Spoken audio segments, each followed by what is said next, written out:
창세기 37장 18절부터 24절까지 함께 읽습니다. 요셉이 그들에게 가까이 오기 전에 그들이 요셉을 멀리서 보고 죽이기를 꾀하여 서로 이르되 꿈꾸는 자가 오는도다. 자, 그를 죽여 한 구덩이에 던지고 우리가 말하기를 악한 짐승이 그를 잡아먹었다 하자. 그 꿈이 어떻게 되는 것을 우리가 볼 것이니라 하는지라.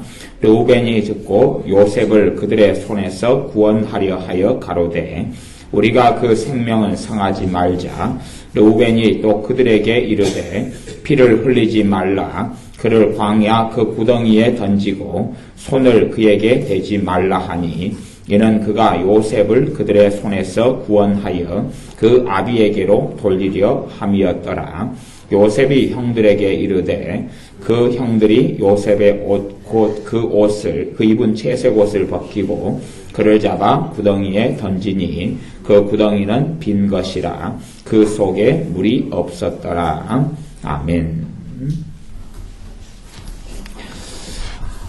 아버지 야곱이 요셉에게 형들에게 가보라고 했습니다. 그래서 요셉이 형들에게 가보았는데 요셉의 형들은 11명이 있습니다. 10명이 있죠. 10명. 12명의 아들 가운데서 요셉 밑에 동생이 또 태어났습니다. 요셉이 형들에게 갔는데 요셉이 그들의 가까이 올 때에 형들은 멀리서 요셉을 보고 알았습니다. 그래서 창세기 37장 18절에 보면 보고 죽이기를 꾀하였다. 보고 죽이기를 꾀하였다. 도대체 무슨 대단한 잘못과 허물이 요셉에게 있었건데 형들이 요셉을 죽이려고 꾀했느냐 하는 걸 생각해 볼 필요가 있습니다. 요셉이 꿈을 꾼 것을 이야기를 했지만 그것 때문에 요셉은 그렇게 교만한 사람도 아니었고 자기 자신을 대단하게 과신하는 사람도 아니었습니다. 왜냐하면 요셉은 팔려가서 이집트의 애굽에 있을 때에 하나님이 그와 함께 하셨던 사람이기 때문에 요셉이 형들에게 그렇게 악한 일을 한 것도 없었을 것이고 그리고 형들을 이간질하거나 형들에 대하여 거짓 증거하거나 형들을 크게 모욕하지 않았다는 것을 우리는 생각해 보아야 됩니다. 그럼 도대체 왜 형들은 요셉을 죽이려는 마음까지 품을 정도로 이렇게 악해졌을까 하는 것을 우리가 생각해 봄직합니다. 본질적으로 요셉의 형들이 요셉을 죽이려 한 이면에는 무엇이 있냐 하면 요셉에 대한 거짓말, 거짓 증거, 이간질이 있었다 하는 것을 우리는 쉽게 추측할 수 있습니다. 요셉에 대한 이간질이 없고서야, 요셉에 대한 거짓 증언, 거짓말이 없고서야 그 형들 중에서 이제 누군가가 퍼뜨리고 말하고 소문을 확대시키는 거죠. 그러지 과연 우리의 형제들이 있는데 형제들 사이에 아무리 시기 질투가 그게 이른다 그래도 형제들을 죽일 만한 마음까지 품는 경우는 어디 얼마나 있고 그런 경우가 어디 어떻게 있겠느냐 그런 겁니다. 장자되었던 르우벤만 자신의 동생을 살리려고 애를 썼고 그리고 나머지는 요셉을 죽이려 하거나 기껏 잘 해봐야 유다처럼 노예로 팔아버리는 정도 그 정도였습니다. 우리의 삶 속에 이간질이라는 것은 굉장히 어려운 게 아니고 아주 쉬운 겁니다. 이간질은 굉장히 쉬워요. 이간질은 어렵지 않습니다. 굉장히 쉽습니다. 그래서 실상은 이간질의 죄는 우리가 상상하는 것보다 훨씬 흔하고 다양하고 아주 많습니다. 잠언에는 이간질에 대해서 나오는 말씀이 있는데 하나 찾아보겠습니다. 잠언 17장 9절입니다. 잠언 17장 9절 말씀. 시편 다음에 잠언 17장 9절 말씀을 제가 읽어보겠습니다. 허물을 덮어주는 자는 사랑을 구하는 자요 그것을 거듭 말하는 자는 친한 것을 이간하는 자니라. 허물이 있는데 그 허물이 아무리 객관적인 것이라 할지라도 허물을 거듭 반복해서 말하는 사람은 친한 것을 이간하는 사람이다. 허물이 있는데 그 허물을 100% 객관적으로 내가 말한다 할지라도 그것을 반복해서 말하면 이간질이 된다고 이야기하는 겁니다. 그렇기 때문에 이간질은 어려운 게 아니라 정말로 쉬운 것입니다. 아주 쉬운 것이에요. 아주 쉬워요. 가령 예를 들어 우리 무진이가 잘못을 했다. 그래요. 이제 3학년 무진이가 잘못했어요. 6학년 누나들이 이제 여러 명이 있어요. 그러면 6학년 누나 한 명이 무진이 잘못을 가지고 무진이가 이렇게 잘못했다고 한 명이 했어요. 그러니까 한 명이 맞장구를 쳐요. 진짜 그렇게 잘못했다더라. 그러면 이것이 뭐가 돼요? 이간질이 돼가지고 무진이가 한 잘못은 하나인데 2명, 3명이 예를 들어 입을 맞추면 이 잘못을 5배로 뻥튀기 하는 것은 쉽게 되는 거예요. 왜냐하면 잘못을 반복할 때마다 아주 심각한 잘못을 했다는 내용은 안 변한다 할지라도 그런 감정적인 요소와 그 생각이 말을 하는 사람들에게 그냥 들어가 버리고 말기 때문에 그래요. 그래서 같은 잘못과 같은 일을 반복해서 한 3명이, 4명이 입을 맞추어가지고 이렇게 말하면 그건 이간질이 되고 맙니다. 그것이 요셉이 당했던 일이고 요셉이 그러한 이간질 때문에 형들이 죽이려고 했고 그리고 노예로 팔려서 애국으로 갈 수밖에 없었습니다. 물론 이 모든 일의 뒤에는 하나님이 계셨지만 그러나 하나님께서 그러한 죄를 허락하시거나 그 죄를 짓도록 전혀 역사하신 분은 아니었다는 사실입니다. 이간질은 정말로 쉽습니다. 이간질은 아주 쉬운 거기 때문에 이간질은 어렵지가 않습니다. 그래서 우리의 삶 속에 가장 빈번한 죄 중에 하나가 이간질의 죄입니다. 우리는 이간질이라는 것은 특별한 죄이고 짓기가 굉장히 어려운 죄다라고 생각합니다. 그런데 이간질은 특별한 죄도 아니고 짓기 어려운 죄도 아닙니다. 자신에 대해서 어떻게 합리화하거나 말하거나 그런 것은 이간질 되기는 어렵지만 우리가 이제 나와 다른 사람과의 관계에 대해서 내가 다른 사람에게 전달을 합니다.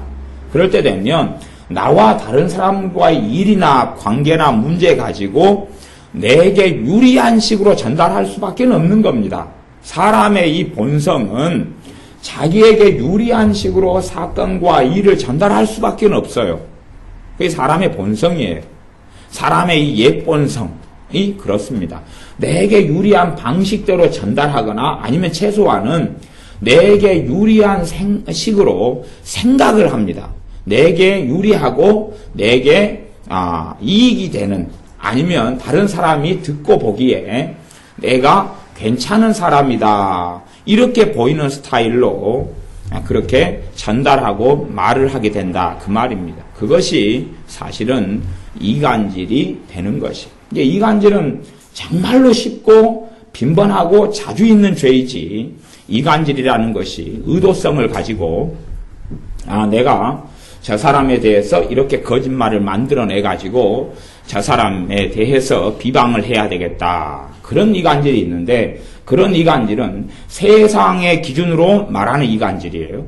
그것은 극악하고 악한 것이지만 성경에서 하나님께서 말씀하는 이간질의 죄는 그것보다 훨씬 더 깊이 있고 폭이 넓습니다.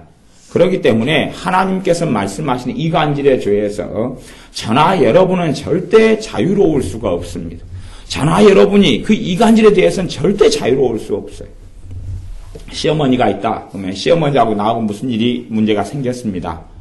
그러면 내가 시어머니의 문제를 예를 들어 남편에게 전달을 하거나 누구에게 전달할 때 되면 내게 유리하고 불리한 모든 걸 전달해도 문제가 될 수 있어요. 그런데 내게 유리한 것만 좀 전달하고 불리한 것은 최대한 축소를 시킵니다. 우리가 말할 때 축소를 최대한 시키고 그래서 시어머니하고 며느리 나의 사이에 내가 그래도 좀 죄가 적어지도록 내가 좀 잘못이 적어지고 무죄한 상태가 되도록 말을 바꾸는 것이에요. 그렇게 약간 아주 조금만 미세하게 가공을 하면 됩니다. 그렇게 말하면 그것이 이간질하는 것이 됩니다. 사실은 가장 심각한 이간질은 하나님과 사람 사이의 이간질을 하는 것이 가장 심각한 이간질이 될 것입니다. 그건 적그리스도가 행하는 가장 심각한 이간질이 되는데, 그런 것이 뭐 WCC라든지 NCCK라든지 이 종교 다원주의를 추종하는 사람들이 하나님과 교회를, 하나님과 사람 사이의 이간질하고, 또 나아가서 어떤 목회자들이 이간질을 하는 경우도 있는데, 성경을 오해하거나 오석 잘못 해석하고 잘못 전달해서 하나님과 사람 사이를 이간질하는 경우들, 진리를 진리대로 말하지 않고 진리를 자기에 맞게 왜곡하고 조종하고 그렇게 해서 말하는 사람들. 그래서 물질 만능주의나 돈의 탐욕과 탐심의 어떤 목회자가 사로잡혀 버리고 말면 꼭 성경을 물질적인 것으로 해석해서 설명합니다. 제가 기독교 신문이나 국민일보 같은 광고를 오늘도 살펴보면 외국에서 소위 말하면 유명하다는 분을 모셔놓고 그런 집회 광고가 떠 있는데, 집회 광고 이름은 그런 것이에요. 뭐죠? 그 부요함의 축복을 준다는 거예요. 부요함의 축복. 아니, 부요함의 기름 부음이 임하는 성회를 한다, 집회를 한다. 그런 광고들이 뭐 하루에 한 건이든지 간에 며칠에 몇 건은 볼 수가 있습니다. 저는 이제 생각하기를, 야, 외국의 그 흑인이나 아니 못 사는 나라 사람을 불렀으면 그 사람이 오히려 한국에 와서 말하자면 가난한 나라 사람이 우리나라에 와서 부요함을 배워가면 배워갔는데 왜 그 못 사는 나라 사람이 한국에 와가지고 부요함의 축복을 나눠줄 수 있느냐. 또 정말로 하나님께서 사람을 매개체로 사용해서 물질적인 돈의 축복을 하나님은 막 부여하는 분이냐. 저는 그것은 믿지 않습니다. 아무리 부요함의 기름 부음이 있다 할지라도 하나님께서 과연 부요함을 뭐 어디 집회에 참석한 사람이거나 안수를 주면 막 돈의 축복이 오는 그런 식으로 하나님이 역사하실 것이냐. 사실은 저는 그런 축복은 없다고 생각합니다. 그런 축복은 없습니다. 그런 축복은 없어요. 정말 축복이 있다면 아마 회개하는데 성령님께서 기름 부음을 부어도 아마 부족할 겁니다. 내가 주님 앞에 엎드리게 하고 겸비케 하고 겸손케 하고 진리를 사랑케 하고 또 잃어버린 영혼을 사랑케 하는데 성령님이 역사하셔도 부족할 거예요. 그런데 안수를 했더니 뭐 돈을 벌게 되고 돈이 들어오게 되고 어찌 그런 일이 있겠느냐 하는 겁니다. 그래서 정말 많은 신앙 서적들이 요즘에 사람들의 돈 욕심, 돈에 대한 탐심을 부추기는, 돈을 사랑하는 것을 부추기는 대로 흘러가는 것을 보는데 그런 것들은 잘못된 겁니다. 잠언 17장 9절 다시 제가 읽어드리면, 허물을 덮어주는 자는 사랑을 구하는 자요. 허물을 덮는다. 허물을 덮는다. 그것이 정말 공적인 허물이고 아주 사회적으로나 하나님 앞에서나 교회적으로 덮을 수 없는 그런 개인의 죄가 아니라 공적인 죄가 되어져 버리면 이것은 또 다르게 취급하고 다루어야 됩니다. 그런데 개인의 허물이고 개인의 죄 같은 것은 덮을 수밖에 없는 것이. 왜? 그 사람과 누구와의 문제입니까? 하나님과의 문제가 돼. 그 사람과 하나님과의 문제가 되기 때문에 그런 것은 정말 주의 깊게 다루거나 아니면 내가 다룰 권위와 권한이 없다면 덮는 것이 옳은 것이죠. 물론 이에 대한 자세한 내용을 제가 또 구구절절하게 오늘은 다룰 수는 없습니다. 근데 허물을 일반적으로 덮어주는 것을 주님은 기뻐하십니다. 요셉과 마리아가 정혼했을 때에 이 마리아가 임신한 것이 요셉의 눈에 드러났습니다. 분명히 마리아는 자신의 약혼자인데 한 번도 마리아하고 잠자리를 가진 적이 없고 동침한 적이 없는데 자신의 약혼녀인 마리아가 임신을 했어요. 그때 성경에 기록되기를 요셉은 의로운 사람이어서, 요셉은 의로운 사람이라 그래서 마리아의 허물을 덮어주는 쪽으로 갔습니다. 마리아가 어떤 남자하고 잠자리를 해서 임신했는지 모르지만 그냥 덮어주고 그리고 약혼한 관계를 파기시켜 주어서 요셉의 생각에는 마리아하고 사랑에 빠진 어떤 남자 아니면 마리아를 통해서 마리아가 임신한 아버지 육신의 어떤 남자가 있다면 그 남자하고 살기를 바랬던 것이 요셉의 사랑이고 요셉의 하나님 앞에서 자세와 태도였습니다. 그렇기 때문에 요셉을 의롭다라고 하나님께서는 인정해 주신 것입니다. 그것이 요셉의 입장에서는 마리아라는 여자가 자신 생각에는 분명히 간음했을 거라고 추정할 수밖에 없는데 왜? 남자가 아니고서는 여자가 임신할 수는 없기 때문에 그렇습니다. 자기 눈으로는 그러나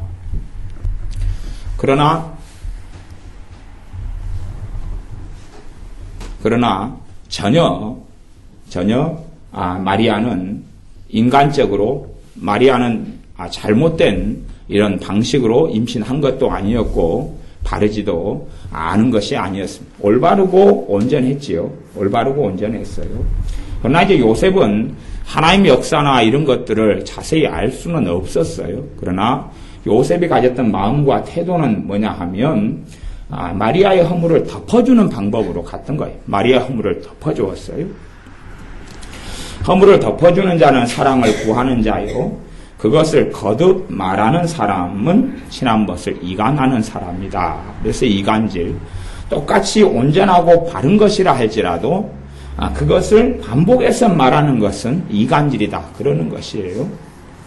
성경 갈라디아서 말씀을 찾아보겠습니다. 갈라디아서 4장 말씀입니다.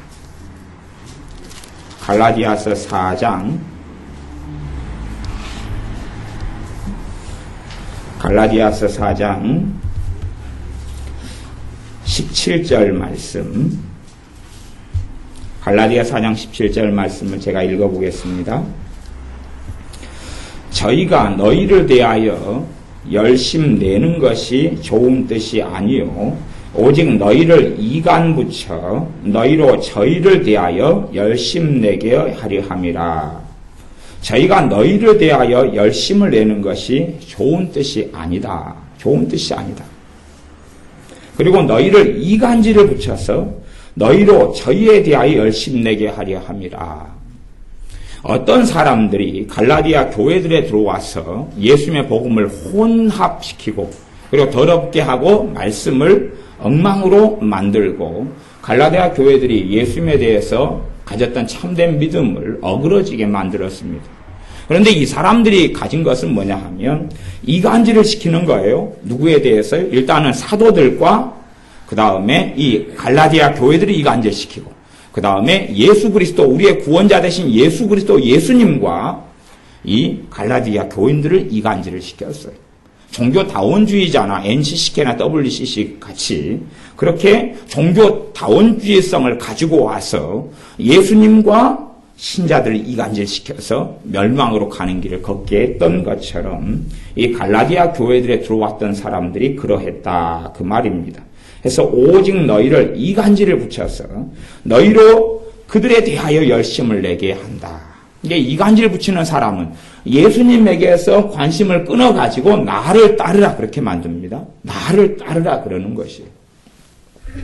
아무리 어떤 주의종이 올바르고 참되다고 할지라도 그 주의종이 나만 옳고 나만 바르고 내 길만 참되다라고 말한다면 그 사람은 예수님과 예수님의 사람들이 이간질하는 사람이 될 수밖에 없습니다.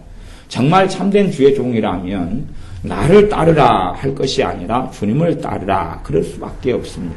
또 나아가서는 아무리 사도 바울이라 할지라도 그를 주님의 손에 의탁해야 되지 자신이 그들의 사람들의 영혼을 지킬 수 있는 것처럼 좌지우지할 수 있는 것처럼 바르게 세울 수 있는 것처럼 착각한다면 그것은 어불성설이 될 것입니다.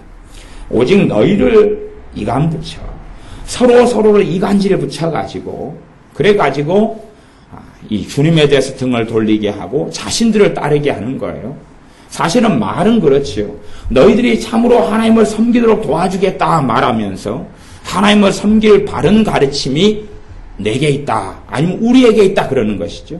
성경을 제대로 우리가 해석해주고 가르쳐주겠다. 너희가 모르는 진리를 가르쳐주겠다. 그러는 것이죠.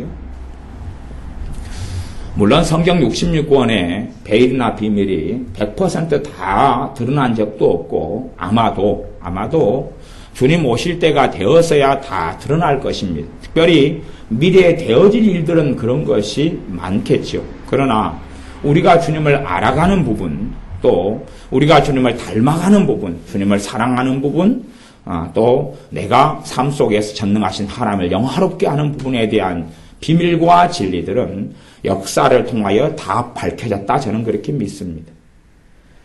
교회들이 진리를 잊어가고 있을 뿐이지 과거에 하나님의 사람들을 통해서 종교 개혁자들을 통해서 청교조들을 통해서 무수히 많은 기도의 사람들을 통해서 진리들은 다 드러난 것입니다. 물론 세밀하고 아니면 과거에 어떤 미래에 되어질 일들에 대해서는 드러날 부분이 있겠죠. 그러나 내가 주님을 닮아가고 알아가는 부분에 있어서 아직도 그 진리가 다 드러나지 않아서 내게 진리가 있다. 우리만이 진리를 가지고 있다. 우리만이 요한계시록을 풀 수 있는 비밀이 있다. 이건 아니라 그런 이야기. 그건 아니라 그런 이야기. 말하자면 그런 사람들은 교만하고 오만방자한 사람들이 됩니다. 역사 이래로 나보다 경건한 사람이 없다. 나보다 하나님 가까운 사람이 없다. 그런 것이 말이 되지 않습니다. 한 해만 해도 예수님을 사랑하고 주님의 복음을 부인하지 않으려고 무수히 많은 사람들이 순교당에 죽습니다. 그래서 제가 순교당에 죽는 숫자를 제가 간간히 이야기하잖아요. 그냥 뭐 얼마나 많은 숫자, 만 단위는 우습게 넘어가는 숫자들이 주님 때문에 죽습니다. 그러면 정말 그들이 경건한 사람이 아니면 누가 얼마나 경건한 사람들이겠습니까? 과거에 예수님 때문에 핍박받고 피난하고 떠나고 죽임을 당한 얼마나 경건한 사람들이 많이 있었습니까? 그들에게 주님께서 참으로 많은 은혜들을 주셨을 것이고 비밀들을 많이 밝혀주셨을 겁니다. 그런 과거로부터 검증된 하나님의 사람들이 많이 있었습니다. 우리가 많이 아는 사람들 많잖아요. 그런 것들이 신앙서적으로 많이 나왔지. 요즘에 어떤 소위 말하는 어떤 사람들처럼 내가 비밀을 다 알고 있다. 내게 새로운 계시의 문을 열어주었다. 뭐 그런 사람들은 대부분 이단이나 사이비일 수밖에 없습니다. 이단이나 사이비일 수밖에 없어요. 진짜 하나님의 말씀에 대한 진리들은 기존 지금까지 거의 다 밝혀져 왔던 것입니다. 또 교회가 가지고 있는 정통 교리 속에 하나님의 은혜에 대한 진리는 대부분 다 그 안에 담겨 있고 들어가 있어요. 문제되는 건 뭐냐 그러면 교리나 교리에 대한 지식은 가지고 있는데 생명을 잃어가 버린 게 문제가 되는 거예요. 성령님이 없는 화석화되고 죽어버린 교리가 문제가 되는 거지. 그래서 교리로 성령님을 대체하고 지식으로 성령님의 역사하심과 그분의 깨닫게 하심을 대체하는 게 문제가 되는 것이지 교리 자체적인 문제보다는 사람이 지식과 사변으로 흘러가는 문제가 훨씬 큰 것입니다. 그래서 이 신학에서도 철학을 이러한 신학을 이해하는 기초 학문으로 가져가려고 하는 시도를 계속해왔고 지금도 그런데 그것이 어리석은 것이다 그 말이에요. 신학교에서는 철학이나 논리학을 많이 배워서 자신의 지식과 지성으로 성경을 이해하려고 그럽니다. 본래가요 진리라는 건 뭐냐 그러면요 성령님께서 역사하시면 진리를 좀 알겠고 성령님이 역사하지 않으면 진리를 모르겠고 그렇게 되는 거예요. 여러분이 하나님 말씀을 많이 깨닫고 있어요. 많이 깨닫고 있고 그분의 은혜를 누리고 살아가요. 그러다가 주님과 거리가 멀어져 버려요. 그러면 작년에 깨달았던 진리가 잊혀지고 사라져 버립니다. 세상의 학문은 안 그렇습니다. 세상의 학문은요 반복하면 반복할수록 학문이 깊어지고 또한 학문에 대한 지식이 증가하고 이해력이 증가할 수 있어요.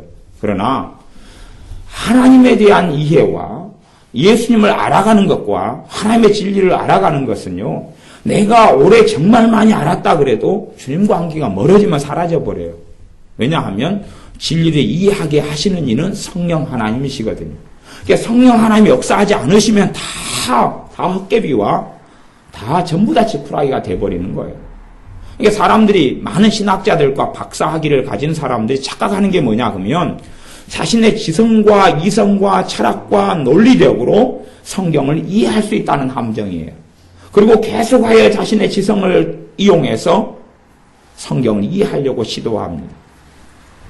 그것 때문에 어느 걸음 이상으로 나가지 않아야 될 신학이 어느 걸음 이상으로 나가버려요. 칼빈주의에서도 극단적인 칼빈주의로 가버리고 알미니안이나 웨슬리안도 극단적인 것으로 가버려요. 왜냐하면 양극단에 있는 칼빈주의와 알미니안이나 웨슬리안이라는 이 두 가지 신학을 심지어 성결교 신학이나 오순절 신학들을 융합하고 포용할 수가 없어요. 어떻게 흘러가면 그러냐면 사람의 사변과 사람의 논리력으로 가면 하나는 잡고 하나는 버려야 되거든요. 그것이 사람이 가지는 이해와 논리의 한계가 됩니다.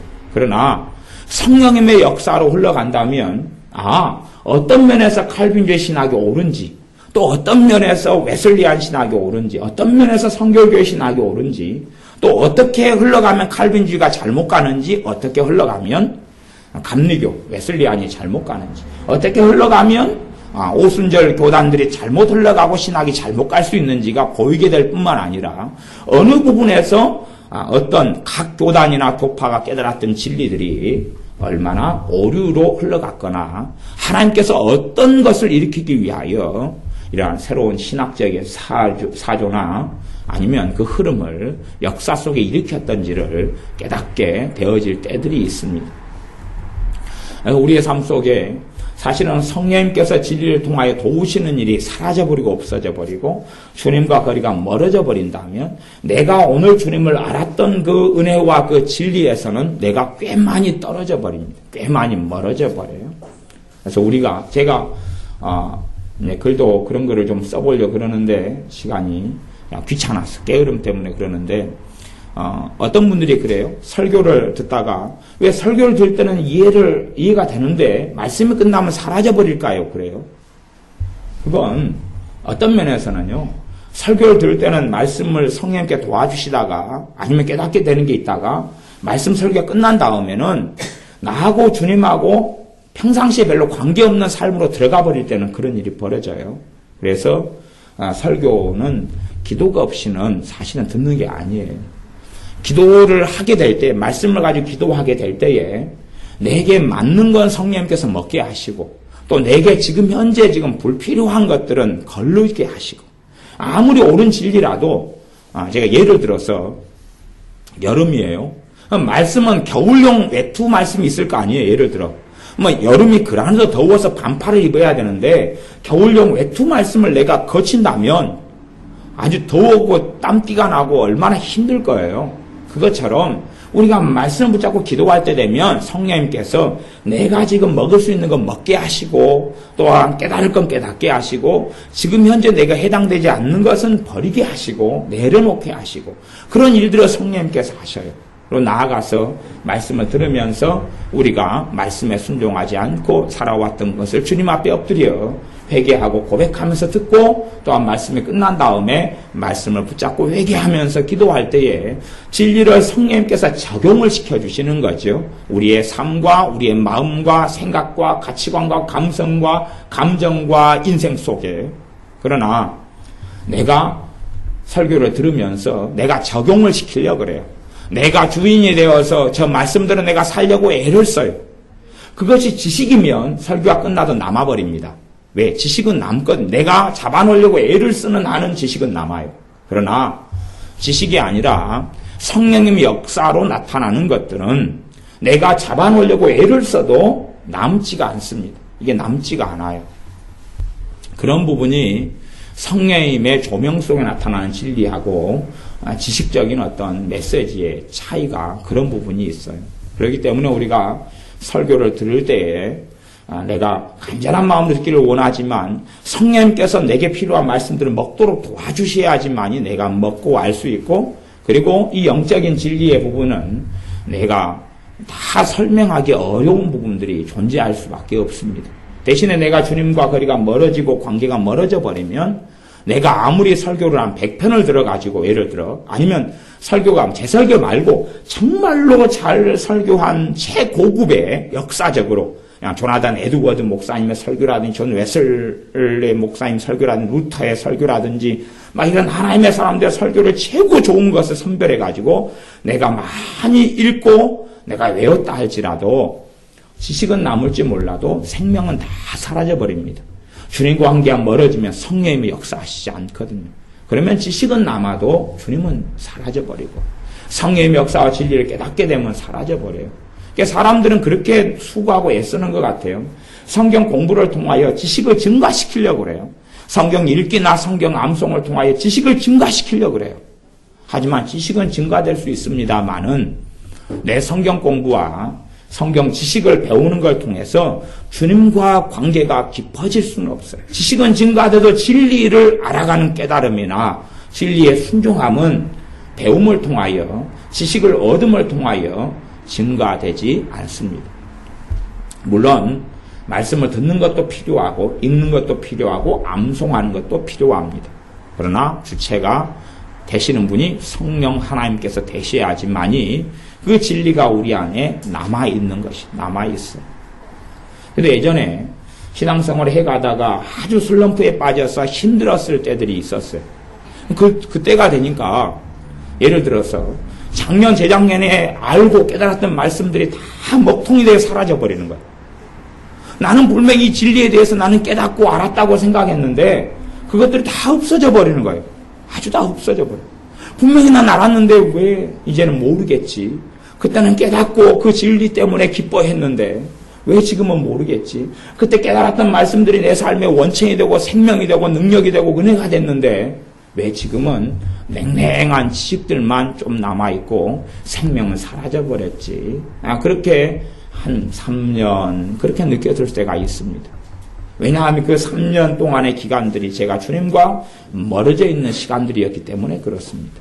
그러다가 다시 이제 기도하고 엎드리고 회개하고 엎드리니까 다시 말씀들이 살아나게 되어지고 깨닫게 해주시는 은혜가 나타났습니다. 그것처럼 진리는요, 주님과 함께 멀어지면 사라져버려요. 그러나 지식은 주님과 함께 멀어져도 그대로 있기 때문에 지식은 교만하게 한다고 이야기하는 것입니다. 성경의 지식은 교만하게 한다는 말씀이요, 세상의 학문과 지식을 이야기하는 게 아닙니다. 지식은 교만하게 한다는 전제는 뭐냐 그러면요, 성경의 지식과 말씀에 대한 지식을 전제로 이야기하는 것입니다. 그러지 세상의 지식을 전제로 이야기하는 게 아닙니다. 지식은 교만하게 한다는 첫 번째 것은 성경에 대한 지식, 또 신학에 대한 지식, 하나님을 아는 것에 대한 지식을 전제로 이야기합니다. 그 다음 두 번째가 이제 세상 학문도 되고 기술도 되고 학위도 되고 이런 게 포함되지만 기본 전제는 하나님 백성에게 한 이야기이기 때문에 하나님의 백성이 가진 최상의 지식은 하나님의 말씀에 대한 지식이고 하나님에 대한 지식이 됩니다. 그래서 신학자치고 성령 충만한 신학자는 하늘의 별 따기만큼 찾기가 어려운 것이 사실입니다. 그들은 끊임없이 자신의 머리를 굴리고 쓰면서 하나님을 이해하려고 합니다. 그러나 거기에 성령님은 계시지 않을 때가 정말로 많습니다. 요한복음 하나 찾아보고 이제 말씀을 마무리해 가겠습니다. 요한복음 8장 말씀입니다. 요한복음 8장 12절부터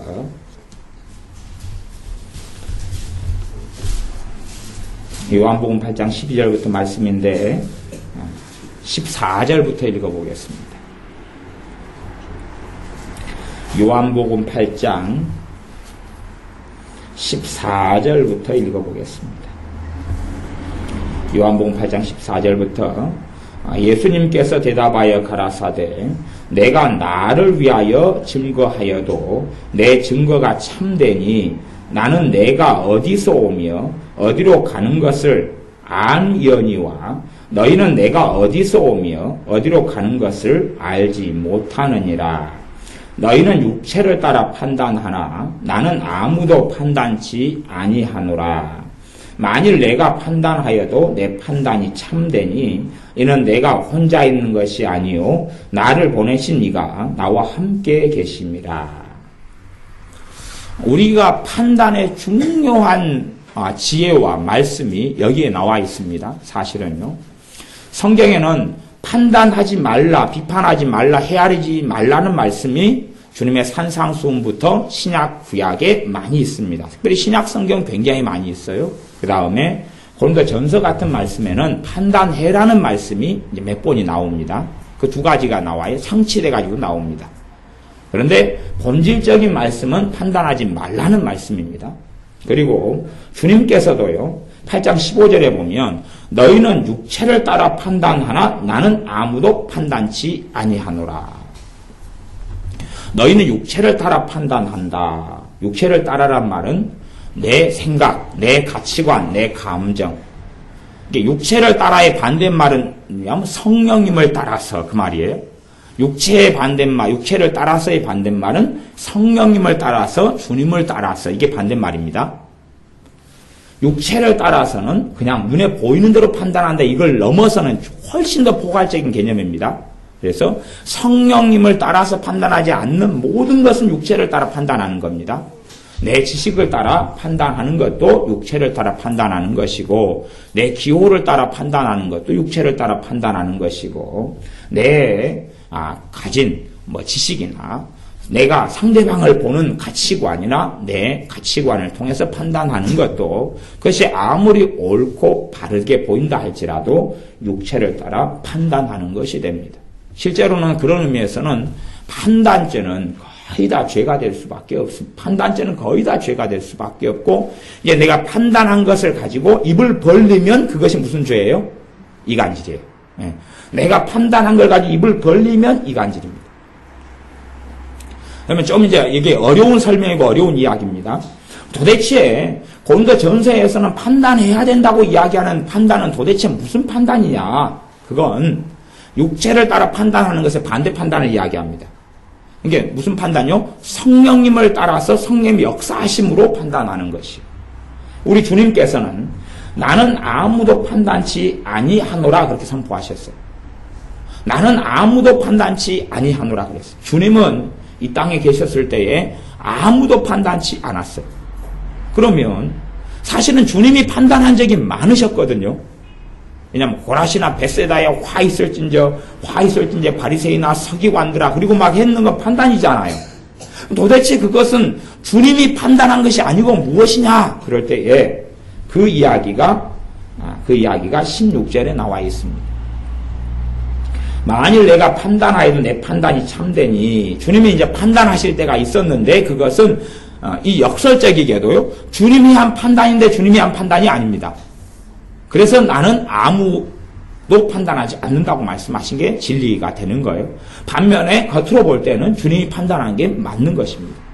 하지만 진실로 들어갈 때는 주님이 판단하신 게 아니라 내 판단이 참된 16절 하반절, 이는 내가 혼자 있는 것이 아니요 나를 보내신 이가 나와 함께 계심이라.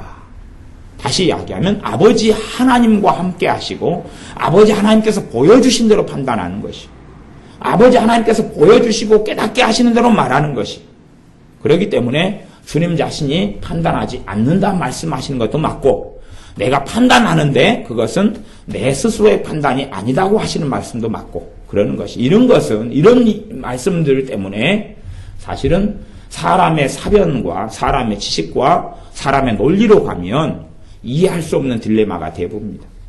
분명히 주님은 판단하지 않노라 말씀했는데 판단한 말씀들이 많이 있어요. 신약성경에 사복음서예요. 이 두 개가 서로 대조가 돼가지고 뭐 하나는 취하고 뭐 하나는 버리게 됩니다. 그러나 둘 다 맞는 것이에요.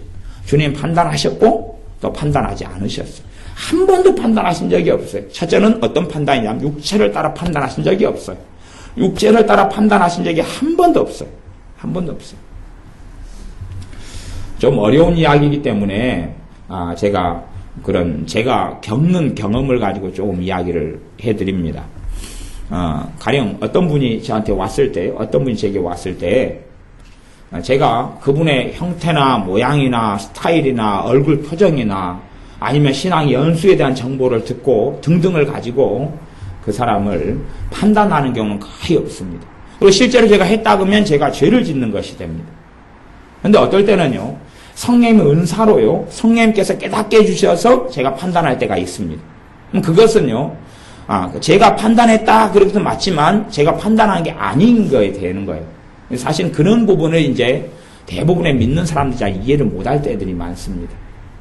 겉으로 볼 때는요, 그 사람이 판단한 것으로 보여요. 겉으로 볼 때는. 그러나 성령님의 역사하심 속에서 그분이 깨닫게 하시고 인도하시고 말하게 하심을 따라 말하는 것은 그 사람의 판단 이전에 그가 단지 그냥 도구에 불과한 경우들이에요. 도구에 불과한 경우들. 문제는 이제 아무리 성령의 역사로 판단한 걸 내가 이야기하면 성령의 역사하심을 받고 깨닫는 사람들은 그것을 듣고 자의적으로 판단하지 않고요. 그리고 육체를 따라 사는 사람들은 그걸 듣고 자기는 판단으로 만들어버립니다. 요게 이제 복잡한 문제가, 이런 문제가 많이 벌어져요. 그래서 이런 문제는 실제 삶 속에서 경험해야 되는 것이고 성장해야 되는 부분이기 때문에 제가 더 깊이 있게 자세하게 설명하기가 어려운 그런 난점이 있습니다. 어찌됐든 우리가 하는 판단들은 대부분 죄가 되고 내가 판단했던 것을 말한다는 것이 이간질이 된다는 사실입니다. 한 사람이 제가 어떤 한 사람을 불러가지고 그 사람으로 하여금 예를 들어 교회에서 찬양 집회를 하게 했다. 아니면 찬양을 한 곡만 딱 부르고 가게 했어요. 그냥 하나님 앞에서 찬양을 한 곡만 부르고 말도 않고 인사도 않고요. 그냥 와서 찬양 한 곡만 불러주세요. 그리고 그분 갔어요. 그냥. 그러면 우리가 다 그분의 찬양을 한 곡을 들었잖아요. 그 다음에 우리들이 다 그분에 대해서 느끼고 생각하는 것이 같을 수가 없어요. 누구는 좀 더 사실에 근접했을 것이고, 누구는 좀 더 사실과 동떨어졌을 것이고, 누구는 좀 더 어쩔 것이고, 그렇게 다 다르다 그 말이에요. 그러면 그 중에서 대부분은 뭐가 되냐고 하면 판단죄가 되는 거고, 그것을 내가 어떻게 느꼈어요? 그게 판단죄가 대부분이에요. 그 다음에 내가 이것을 입으로 말해요. 그러면 이간질이 되는 것이. 이간질의 죄는 굉장히 쉽다 그랬어요. 내가 느낀 것을 이야기하면 그냥 이간질이 되는 거예요. 내가 본 것을 이야기하면 대부분 이간질이 되는 거예요. 그건 굉장히 이간질의 죄는 쉽습니다. 대신에 그 중에서 이간질의 죄 가운데도 중형을 선고받는 그런 악한 죄하고 경범죄 정도하고의 차이는 있을 거예요. 왜요? 악한 의도를 가지고 사람과 사람 사이에 이간질하는 것. 악한 의도라는 게 그거예요. 내 자신을 돋보이고 내 자신이 옳은 존재고 내 자신이 의로운 존재라고 드러내게 만들려고 하려면 나하고 대립했던 상대거나 내가 이야기하는 그 상대자하고 그 사람을 악하게 만들어놔야지 내가 의로워지거든요. 사람의 세계에서는 그렇습니다. 저 사람을 못되게 만들어야 내가 의로워지는 거예요. 선거운동으로 이야기하자면 기호 1번과 2번이 싸운다면 선거에서는 정치권의 싸움 같은 경우는 특별히 더 그러잖아요. 1번은 2번을 공격하고 2번의 허물을 들추고 모략하거나 공격하고 특별히 측근들이 더 심하게 하는 경우도 많지요. 또 2번이 1번을 공격하고 1번이 2번을 공격하고. 그래서 나는 저 사람보다 월등히 의롭고 나는 올바르고 나는 선하다. 저 사람은 너무 악한 사람이다라고 만들면 사실은 선거에서 좀 더 유리한 자리에 고지에 서게 됩니다. 얼마나 이간질을 획기적으로 잘하느냐 그것이 그 선거에서는 당락을 좌우할 정도가 됩니다. 이게 진실만 가지고는 승부를 보기가 어려운 세계가 정치권이기 때문에 정치권의 온갖 죄들이 난무하게 되고 정치인으로서 깨끗하게 양심을 지키면서 하나님 앞에 산다는 것은 거의 불가능한 일이 될 수밖에 없습니다.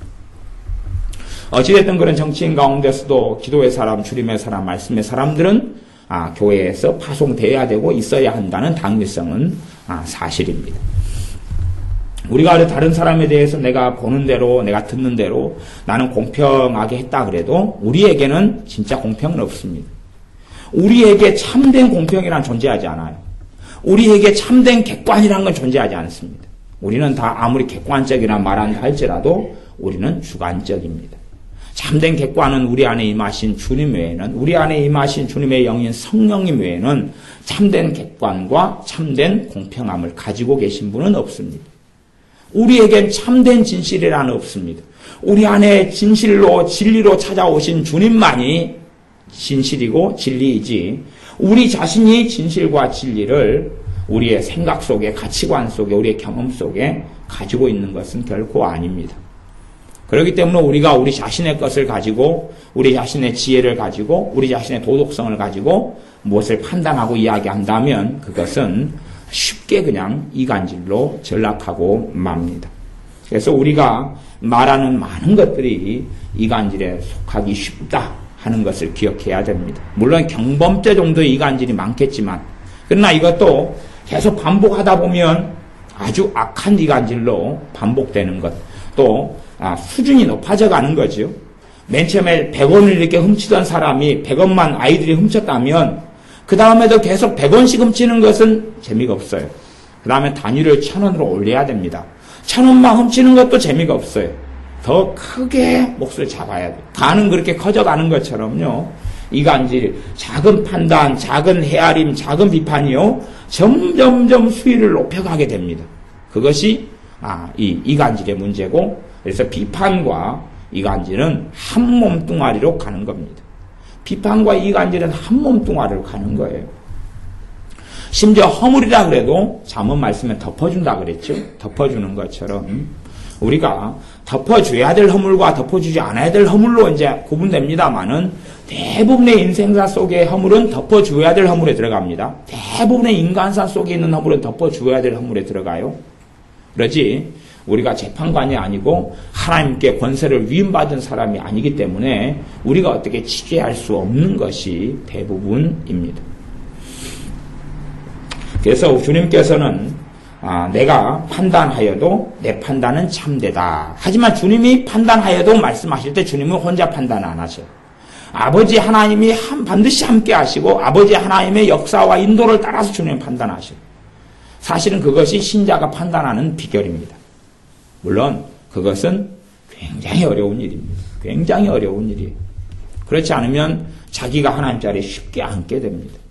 신자가 성령의 역사를 따라 판단하는 이야기를 이제 고린도 전서에서 판단하라 하는 말씀 속에 가지고 있는 게 그거예요. 근데 그것은 사실은 소수만 경험하고 체험하는 것이 됩니다. 그러지 꽤 그것이 훈련되려면 몇 년의 세월을 제 개인적인 경험이나 생각에는 몇 년의 세월들을 잘 훈련하고 연단해야지만이 좀 그래도 실수나 문제가 적어지고 죄가 적어질 뿐이지 완벽하지는 않아요.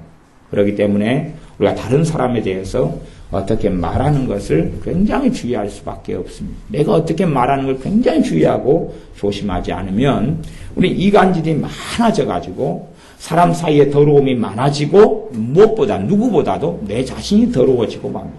내 자신이 주님 앞에서 내가 더러워져 버려요. 내가 더러워지니까 내 죄가 하나님과 내 사이를 가로막아서 내 기도가 듣지 않도록 하나님께 연락받지 못하도록 나를 만들고 맙니다. 우리의 이간질의 죄는 굉장히 교묘하고 아주 쉽기 때문에 내 자신 이간질의 죄 때문에 더러워지는 것은 아주 쉽습니다.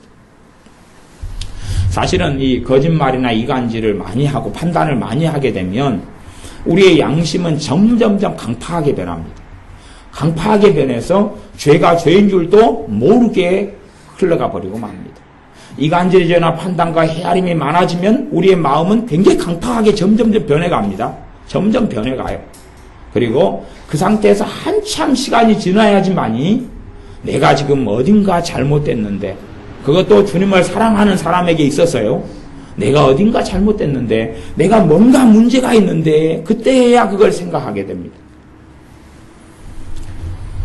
예전에 자기 스스로 의롭게 된 사람들 아니면 자기 의에 대해서 말씀을 몇 번 전했습니다마는 또 그래 조만간 자기 의에 대해서 말씀을 전하려고 이렇게 생각 중에 기도 중에 있습니다.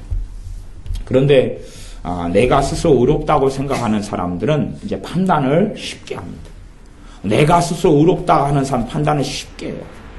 그래서 판단을 쉽게 하는 사람들은 스스로 의로움을 입었구나. 스스로 본인은 정직하고 깨끗하고 성결하고 거룩하게 됐다고 생각하는구나. 그렇게 생각하면 틀림은 없습니다. 어떤 사람이 쉽게 판단하고 비판하고 정죄하고 공격한다면 그 사람의 판단과 공격과 정죄가 스스로 의롭게 됨을 입는 자리에 그 사람은 쉽게 서게 됩니다.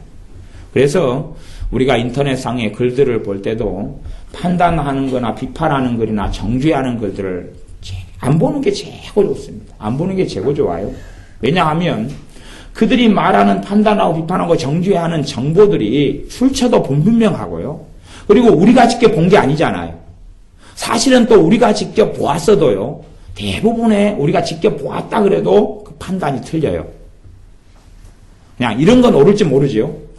그 사람이 사과를 훔치는 거 우리가 직접 봤어요.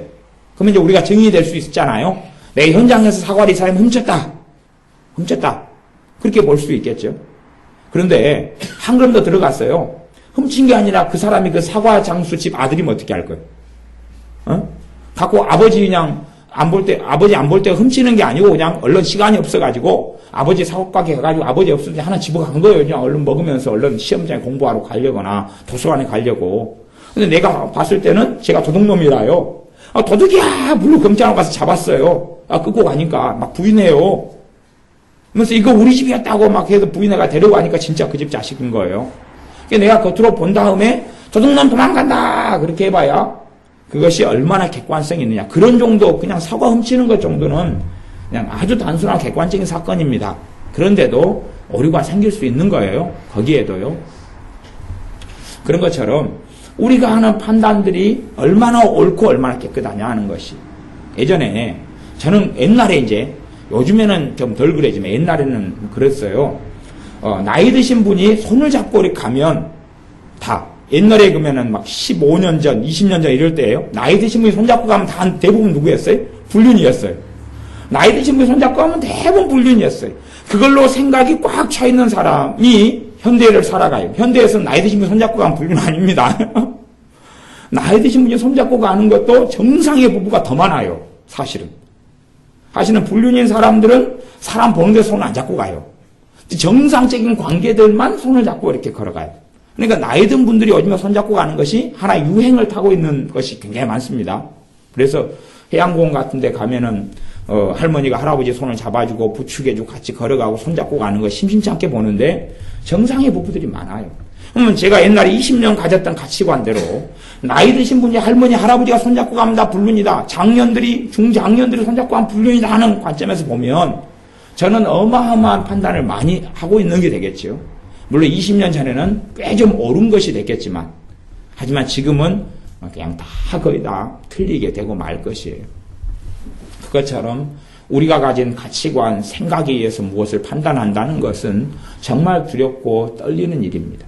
그러므로 우리가 무엇인가를 본다 그래도 그것을 가지고 이렇게 저렇게 생각하는 그것을 주님이 하신 말씀에 따르면 너희는 육체를 따라 판단한다 하는 요한복음 8장 15절 말씀과 같은 겁니다.